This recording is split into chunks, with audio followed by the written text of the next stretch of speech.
Praise the Lord. கர்த்தருக்கு சோஸ்திரம். உயிர்த்தெழுந்த கர்த்தர் இப்போது எங்கே இருக்கிறார் என்று இந்த வசனங்கள் வழியாக தெரிந்து கொள்வோம். நம்மோடு இருக்கிறார், நமக்கு உதவி செய்ய.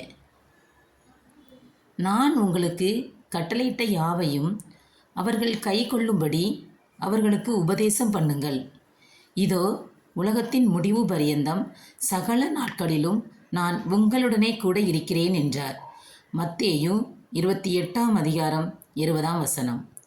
நமது வலது பக்கம் இருக்கிறார், நம்மை பலப்படுத்த.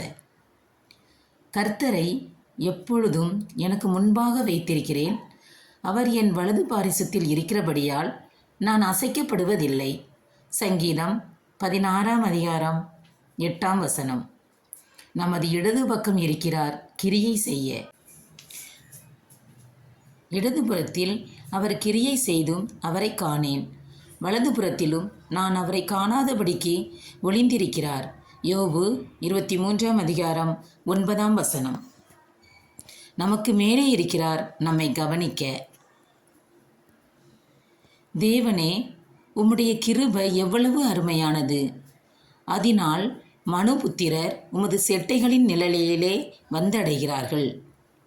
சங்கீதம் 36:7. நமக்கு முன்பாக செல்கிறார், நம்மை வழிநடத்த. நான் உனக்கு முன்னே போய் கோணலானவைகளை செவ்வையாக்குவேன். ஏசாயா 45:2. நமக்கு பின்னால் வருகிறார், நம்மை பாதுகாக்க. என்னிலும் வல்லவர் ஒருவர் எனக்கு பின் வருகிறார். அவருடைய பாதரட்சைகளின் வாரை குனிந்து அவிழ்க்கிறதற்கும் நான் பாத்திரன் அல்ல. மார்க்கு 1:7. நமக்குள்ளே இருக்கிறார், நம்மை பரிசுத்தப்படுத்த. நீங்கள் தேவனுடைய ஆலயமாயிருக்கிறீர்கள் என்றும் தேவனுடைய ஆவி உங்களில் வாசமாயிருக்கிறார் என்றும் அறியாதிருக்கிறீர்களா?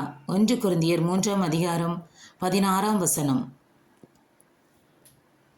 நம் நடுவில் இருக்கிறார், துன்பத்தில் உதவி செய்ய.